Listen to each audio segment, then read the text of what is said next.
Chaos on Capitol Hill as the possibility of a government shutdown continues to loom. President Trump threatening to not sign the funding bill. And the Catholic Church in Illinois is taking a hit over allegations of child sex abuse by priests.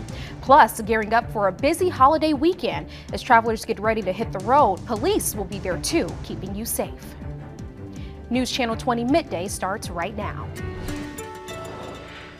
And right now you're taking a live look over the capital city. We've made it to Friday, which is also the first day of winter. And with Christmas just 4 days away, many are wondering if we'll see a white Christmas. Storm Team 20's Joe Crane. You said no. Maybe a you few have the answer flakes for of, us. Yeah, maybe a few flakes of snow early in the morning on Christmas Day, but not enough to accumulate to give us a white Christmas. So keep dreaming, as we say. Meantime, today, boy, it is cold out there. Temperatures only in the mid-30s right now, and winds charging out of the northwest, gusting up to around 30 to 35 miles per hour, putting a bite in the air. Feels more like the mid to upper 20s as we head toward lunchtime, and as we go through the rest of the afternoon, maybe a peak of sunshine or two late in the afternoon, but generally cloudy skies, blustery winds, and near steady temperatures in the mid-30s for this first day of winter with the winter solstice. Coming up in about 10 minutes, we'll look toward the Christmas break, what to expect weather-wise, which includes a gradual warm-up into next week. Brittany?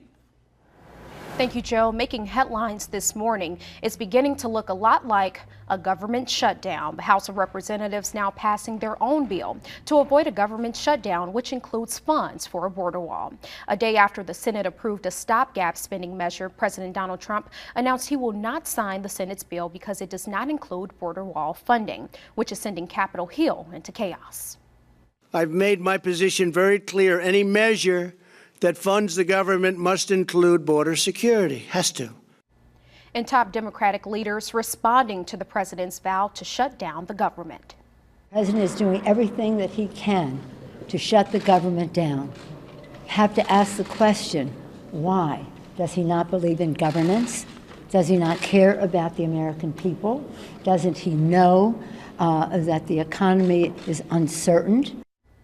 If no agreement is reached between Congress and the president, a partial government shutdown will begin tonight at midnight. President Trump has signed the new farm bill into law. The bill will last for 5 years and pass both the House and Senate with bipartisan support. Illinois lawmakers on Capitol Hill say this legislation is critical to Illinois and its agriculture industry.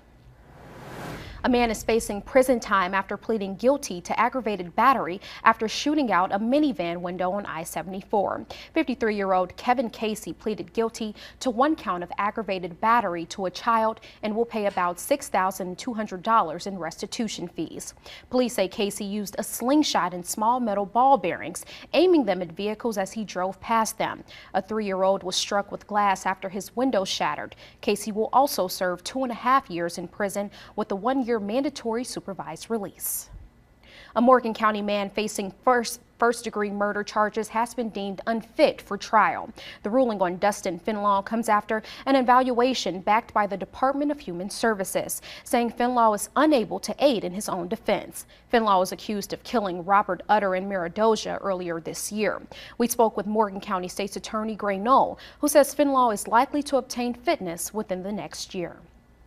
And new developments in the case against District 186 School Board Vice President and businessman Adam Lopez. Lopez is arraigned on a Class 1 felony for financially exploiting a person with disabilities. The court also gave attorney-client privilege to some documents seized when he was arrested. Lopez's trial is scheduled to start on January 7th. The Catholic Church in Illinois is hit with a new blow over allegations of child sex abuse by priests. Church officials have publicly identified 185 priests credibly accused of abuse in the state. But Illinois Attorney General Lisa Madigan says that's not even close to the real number. Madigan's office says the church did an inadequate job investigating allegations, or in some cases, not investigating them at all.